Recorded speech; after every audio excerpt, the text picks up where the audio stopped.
nanna hojjedha mucaan koo ciistee nyaattu yoo moosheen deemte immoo sarratanii qaxaruun koo dirqama orma waan taateef hojjettee nyaattu jechuudha.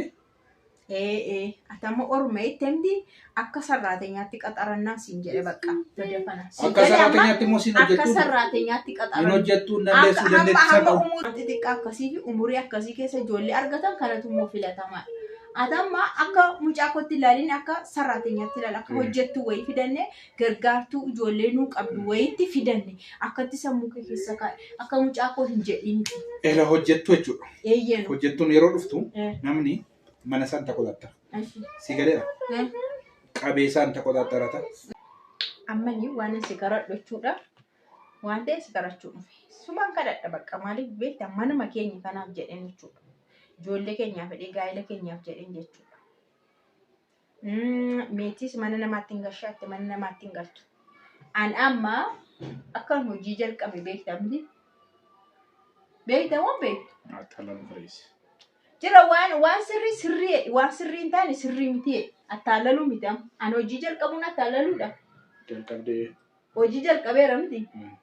Hojii kana ennaan jalqabu mana kana keessaaf namoonni hin barbaachisamu hin barbaachisu mana kana keessatti. Ijoollee kanaaf hin barbaachisamu hin barbaachisu. Waan adii dubbannaa. Hin barbaachisamu hin barbaachisu. Maaltu nan galle waan itti. Mana kana keessaaf namni hin barbaachisamu hin barbaachisu erga an hojii jalqabe gadi ba'ee erga manni hojii sun baname manni soofaa sun banameeti namni mana kana keessatti na barbaachisamu nan barbaachisu. Maalachuma wal taate? Indee yeroo baay'ee achidha ka yeroo baay'ee hordofuun qaba bar. Nama qacarame qofaatu mana keessi daldala. Namni koo abbaa mana sanaa achi keessatti arguu barbaada bar. Abbaan mana sanaa achi keessatti argamuu qaba. Meeshaa yeroo namni ilaallatu illee abbaa manaatti dhiyaatee haasofsiisuu qaba, filachiisuu waan hundumaa tiriit godhee amalaan gatiillee bakka argite. Amma yaadni kee yaada. Kanaaf anamma achi yeroo baay'ee achitti hin dabarsa. Yoom isaa faadhaaf dhufee yeroo kana xiqqoo yeroo hin barfadhe gara ganamaa fayyoo hin barfadhe dhaqee yeroo laaqanaa yoon dhufee galgala faachi barfachuu hin danda'ama meeshaan hundumtuu wal galee waan hunduu sassaabamutti galgala barfachuu hin danda'a. Kanaaf immoo namni tokko hin barbaachisamu hin barbaachisu ijoollee kanaaf. Ati bichaan natti.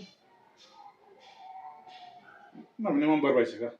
Namni sirriitti barbaachisa miti. Namni barbaachisa.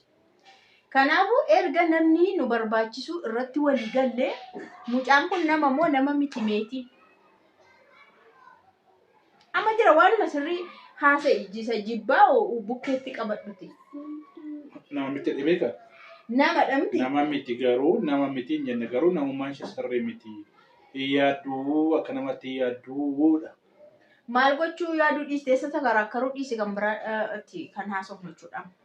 Kanaaf erga namni nu barbaachisa ta'e erga mana kana keessatti ijoollee kanaaf namni hin barbaachisa ta'e erga ani mana kana keessaa deemee dhufa ta'eeti gana ammallee gannadha yeroo manni barumsaa eegalu baay'ee sireesiidha ijoollee mana barumsaa geessuu fiduu waan baay'eedha biizii kan nama godhu. Kanaaf mucaan kuni atamma mana namaatti hin gashaa jettee mana nama dhaqxee hojjettee haa nyaattu jettee asitti immoo nama kan biraa haa dhufu jettee maaliif mucaama kana jibba ishii maal dhiistu ati?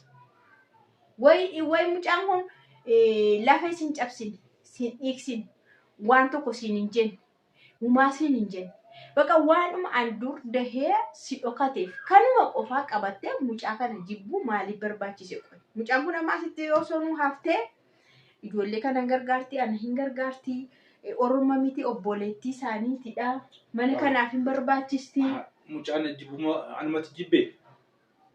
Jiraati jibbinaan kan olii gad godhe anis mana kana ndii godhee ni barekko malee jibba mucaa kana waan ishee gootu sitti mul'atu maal goote yeroo isheen nama gaala cillitu yeroo isheen akkasitti garagaltee na ilaaltu na aggalaamattu isa ati danqaraatti fudhattuu fi gaashii jira ilaal jira wali amansiisaa deemna atama uleetti fudhattee maalitti fudhattee akka gadi jettu barbaaddeere mucaan koo waggaa 13 taate bar amma waan hundumaa beekte siif gadi amma laali. Namni yeroo nagaadhaan namatti dhufuun nagaadhumaan fuula sirriidhaan yoo namni sitti dhufe fuula sirriidhaan yoo namni jijjiirame illee atillee nama waan taateef akkuma nama sanaa calaqqisiisa. Mucaan kun yeroo itti uleedhaan faana jettu maal jettu akkamitti fuula nagaa silaa si sodaachaa dhayyuuti kan isheen Nama horkatte jechuudha. amma Gorsita moo kan waansa? dhaggeeffadhooti ati nama guddaadha. Waansa gorsita moo kan? Dhaggeeffadhooti nama guddaadha. Ati mucaama kanaa morkachuu yoo dhiiste maal ta'a? Amma yoomitti Isheen nama morkachuu yoo dhiiste maal ta'a? Isheen maal si morkatti? Moo situ gorsaa? Maalan gorsaan? Maal godhedheen gorsa? Maal godhedheen ishee gorsa qoy? Kun amma xiqqoo waan ati jettu deebi'eesinaa deebisaa jirtu ati waan loltuuf si loltii nan jette. Ijoollee dhagaa. Ani waan loluuf amma ishee miti naaf yeroo ati rukuttu inni sittiin fiigu waa sittiin darbatu mucaa xinnoo waggaa lamaa kun.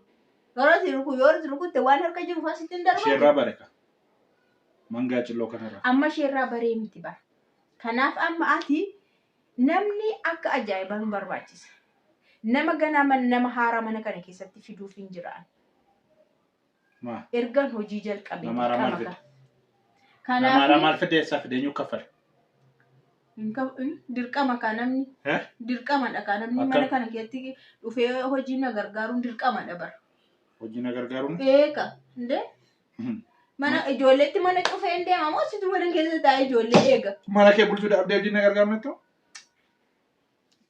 Waan an haasa'u galaan jiru jira maal Ammati sittimu waa tokko sittimu waa yaadde kana jee duuba naanna'u Tanzaaniyaanna Keeniyaanna Rwaandaanna Ugaandaa jechuurra askar jechuurra kuni ta'utu irra jiradhi qat jedhi waan barbaadu dubo qat godhiti. Maarree qat godheema sitti maal namni barbaachisaa ani hojiin oolaa maal godha? Sitti mee kanaafuu meetii kana dhiisii jibbashi dhiisii ari'uushi dhiisii as yoo teesse waan baay'ee na fayyaddi anas hin fayyaddi ofis hin fayyaddi. Mucaa kootii na yaadaa fi hirribaan qabu yoo isheen deemte na rakkadhaa dhaabachuu hin danda'u taa'uu hin danda'u garaan koo phirphirna godhaa firfirna godhaa hirribni na fudhachuu didaa halkanii yaadni koo hin battanaa jecha dimshaashumatti. Eessas taana sirriidha. Isas taana maaliif garaa koo? Akkasitti kileer godhee dubboo. Kunis maaliif kileer hin ta'ure? Akkuma kakuudha garaan kee raafamu kakuudha garaan kee raafamu. Akkasuma isheedhaaf illee garaan koo raafamu. Amma? Ani nan deeka. Amma hojiin galaa namni barbaachisaa. Garuu maali wanta isheen nu fayyadu sitti maara. Deemtee mana namaatti yeroo galtu nama sana hin gargaarti miti nama sanaan hojjetti miti. Hojjettee biddeena nyaattu. Asii moo ishee asii baasnee nama kan biraa moo naaf hinnu maa inni garaagarummaansa. Nama ajajamtu ka ofirroo. Ishee si miti kan ajaju bara. Utuma wayiitii anatu sirreessa. Anamtoon mana kana jiru bishaan naabuusii kaalsinaa miici maal waan hin jedhee nafamu? Jedhi rakkoo hin qabus. Hin jettaatis rakkoo hin qabu. Garuu nagaa buusi kaatoo dullaa dha'u, ari'achuu dha'u, arrabsuu dha'u, maqaatti baastee mucaan akkamti kanatoo dhageessu. Mana arangamaadha. Isa jira ragaadha bara akka waan ati jettee arrabsaa turte aan hin dubbadhu irra deebi'ee lamuuf hin arrabsu. Amma maal adate yaadni kee qoy? Yaadni koo siin galle amma yoona kanaafi meetii. Ay naangaluu fi naangalu malee waan ati bira qabdu kun ifadha. Meetii dhiisii asumatti haftuu hin jedhe bakka. Eessayyuu hin geessin eessayyuu si. Ciiftee nyaattu? Ciistee maal nyaatti? Ijoollee kana ol baastee gadi baasuun hamma humna ishii waan baay'ee hojjetti mucaan kun jechuudha. Manuma kana eeguun ijoollee kana faana mana kana keessa taa'uun yeroo ani iddoo hojii dadhabu. Manuma kana keessa teessee ijoollee kana kunuunsuun asii ammati akkasitti kan yaadan intalli kun amma hojii dandeessee intalli kun siree haftee wayyaa miiccitee maal jettee ijoollee kunuunsteetti bara kana hin taa'etti ganama ofiishee yoo daraftu yuun kaatu nan beekami jedhan. Elojii hojjechuu yoo baate hojii sagantaatti godhee bariis nan hojjedha amma hojii deemuttis nan hojjedha galgalas hojjechuu nan danda'an dhibba meeqama. Kun mucaa koo biddeen torbanitti lama caalan tolfannu. Uffatas torbanitti tokko caala hin miiccamu. Bakka kana arreenjii nan godha garuu mana kana keessa taa'uun ijoollee kana eeguun hamman ofitti eeguun. Mucaan koo teessee nyaattu immoo bakka sarareenyaa halkanan hojii aji yaade akkas dubboo. Jaa dubboo akkasumatti. Ani waan isheen hojjechuun maltu nan hojjedha mucaan koo ciistee nyaattu yoo moo isheen deemte moo sarareenyaa qaxaruun koo dirqama orma waan taateef hojjettee nyaattu jechuudha. Atama ormee temdi akka sarraateenyaatti qaxarannaa siin jedhe bakka badafana. Akka sarraateenyaatti immoo siin hojjettu. Akka sarraateenyaatti qaxarannaa. Hin hojjettu dandeessu dandeettii hamma umurii ishii kanan hojjetti. Hamma umurii ishii kanaatti waan hojjetamuu malu hin hojjetti.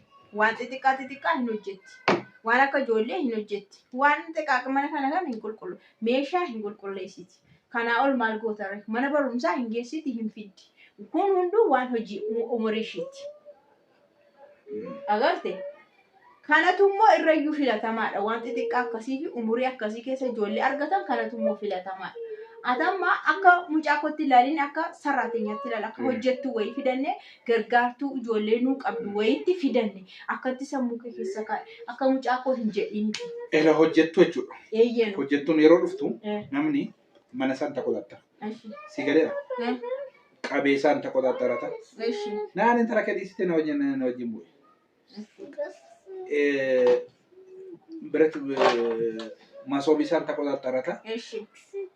Masoobii santa qotattarata. Qoda bukoo santa qotattarata. Sukkaara. Waan ani ko mana namatti an guddadhe. Waan mana namatti guddatte akkasiin taatu dhugaa jira. Waan mana namatti ta'a ture. Utuu mana namaa argite mana namatti guddatte akka ta'e namaa gaddita maaliif rakkina sana. Namni sukkaara isaatti cufatee, masoobii isaatti cufatee, qoda bukoo isaatti cufatee, dhadhaa isaatti cufatee, firiijii isaa qollafatee deema. Unee amma kanaan dura waan namti keenya hunduu kiftii waan ta'eef yeroo baay'ee miidhamneera. Ati immoo dhala kootii kun rakkoon qabu waa nyaattu waa dhugduu afurdottetti immoo gati damooza waan jedhamu dumurri tokko nan gaafate. Waraabbii wocii damooza kun aqimisheef kan akaffalla kanatu ta'a jettee waan tokko nan gaafate.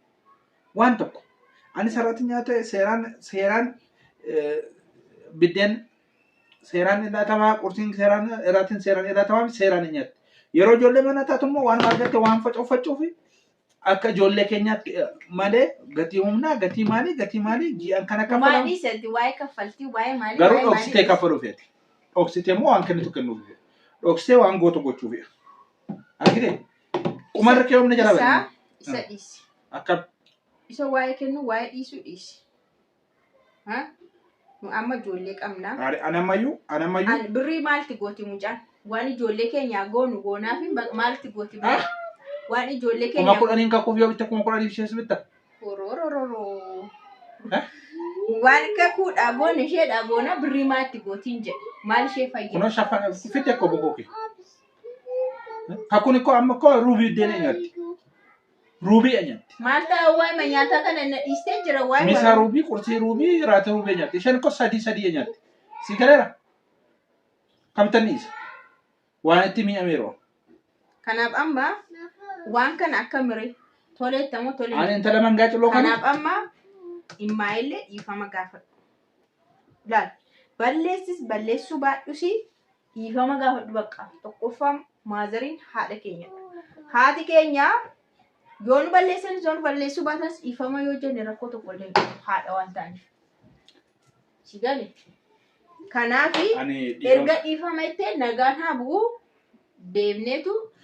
Lidatii naa fi guyyaa dhalootaa naa fi kabajnee hundumtu nagaan haa bu'u. Maazariin akka yoomiyyuu akkanatti gadi naan beekan. Isaantuyyuu natti balleesse malee otoo isaan jaallatu otoo isaan kabaju dubbii natti fide ani yoon dhiifama hidhees yoon dhiisee sanumaa tokko akka qeera isaanii parsantii 100 nan beeka. Bakka maalumaafuu ati lolaa turte narraa fuudhaa deemaan deemta mana waan jettuufuu jedhaa waan turtee fi isuma kan dhiifama gaafatteetu bakka dhiifama jechuun rakkoon qabu. Isheenis si hubatti maaliif mucaan kun kan namaati kan dhalattee immoo si dhoskameera waan ta'eef. Kana garuu narraa tokko taataru sirrii jira. Karaa na darbe darbuu na wajjin. Dara jira nagaa buuse jechuun. Nagaa buuse jechuun akka nama gallachuutu miti. Yeroo inni fuuldura koo Joorji jechuutu jira. Waanan jedhu daftee gochuus sana. Akkasumatti ilaalama. Ofirra garagalaa na ilaalta siin ilaalaa waan tokko ofirra garagaluu ofirra garagaltuu annan gorsaa si kabajji akka abbaatti si ilaalti atillee mucaa kanaa akkuma kakuufaa ilaaltutti jaalalatti agarsiistee ifannaa otoo hin taane ija babaasaa otoo hin taane akkuma kakuu ilaaltutti poolaayitii ilaalchi keellee ilaalcha sirrii ilaalcha nagaa. Narraa gorsi. Mucaan xinnoodha tooti jaalalatti agarsiiste koo isheen akka kakkuufaa si faana haasofti bara. Ati bineensa kana waan taateef mucaan ofirra gaggasiisu. Bineensa naan jenna namaati. Akka bineensatti taata kaati. Narraa gorsi. Akka bineensamti kan itti taatu mucaa kana hamuummattee. Dubbiyaan fide si miti. Eeshi. Na dhagee waan jedhu.